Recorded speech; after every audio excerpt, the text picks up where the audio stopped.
That pit bull lived on that 50-pound chain morning, noon, and night. I was walking my dogs down that street one day and heard the dog barking profusely. The owners weren't around, but the neighbors were out. And when I asked the neighbors, hey, do you know these guys? Do you know anything about that dog? And they said, no, that dog, that's normal. That's all he does is bark all day. They never take him off that chain. He lives like that. And if that wasn't bad enough, we live in Arizona. It's summer months right now. It's 10:30 at night and it's 114 degrees. You can only imagine what it's like during the day. It does not matter how much shade you have. You cannot escape the heat. Okay, so what do you do? Because if you haven't seen that situation in person, I know you've seen it on social media. And if you read the comments, what's everyone's first reaction? Call animal control, call the police, get the law involved, right? Like that's everybody's great idea. Here's why that doesn't work. In most states, the laws say, as long as there's adequate food, water, and shelter, no laws are being broken. So let's go back and look at that video. There's a food bowl, a water dish, and a little board for shelter.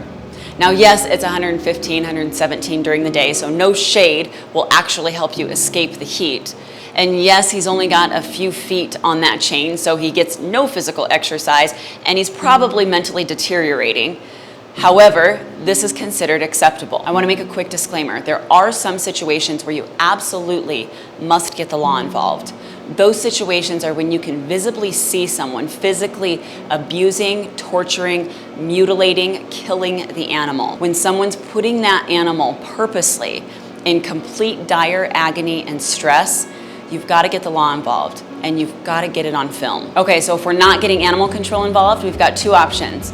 We either gear up and do some hood rat shit, or we do this. Hey, good, how are you? I stopped by the other day. You want me to walk your dog for you? Oh, no. You become the remedy to their burden. Good old-fashioned human interaction. This particular situation, I asked the guy if I could walk his dog.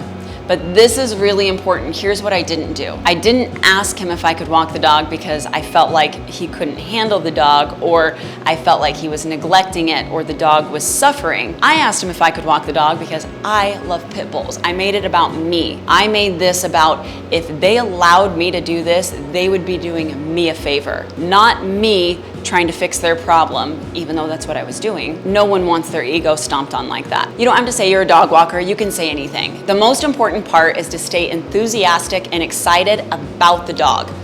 Ask about the dog. You can say something like, oh my God, I had a dog like that when I was growing up. Where did you get that dog? Start that conversation. The person will give you information and they'll start telling you what's going on, and you'll be able to see where you can interject with help. When I asked the owner of this pit bull if I could walk his dog, he told me no 3 times in that 20-minute conversation. Every single time he said no, I'd say, oh, okay. And then I'd start talking about something else. I asked if I could walk his dog. He said no. I said, oh, okay. How long have you guys been on this property? And I just kept talking to him. We talked about his work. We talked about his career. We talked about what happened in 2008. We just had a normal conversation. He was a very nice guy. Our value systems are wildly different when it came to animals, but he was a nice guy. At the end of that conversation, he said, they don't walk the dog because he pulls too much. He's so intense, no one can walk him. They've always had pit bulls, but nothing like this. And then he ended up saying, we actually don't even want him anymore. And I swooped in. Now, you don't have to do everything, but you can always do something.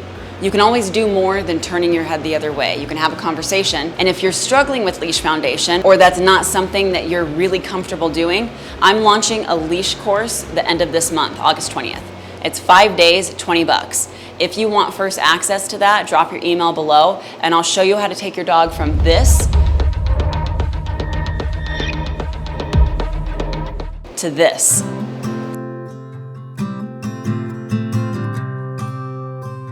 Now, there are going to be some situations where the owners are just unwilling to cooperate. They don't want your help. In fact, they would rather see their dog suffer, and the law is not going to be on your side. You know what's funny about those situations? When I've encountered them, somehow the dog just ends up breaking off the chain, or their gate gets left open. I don't know how that happens. Anyway, if this video was helpful for you guys, hit that like button, hit that notification bell, subscribe to this channel if you're not already, and remember, if you want to save a dog, learn to have a conversation. I'll see you guys in the next video.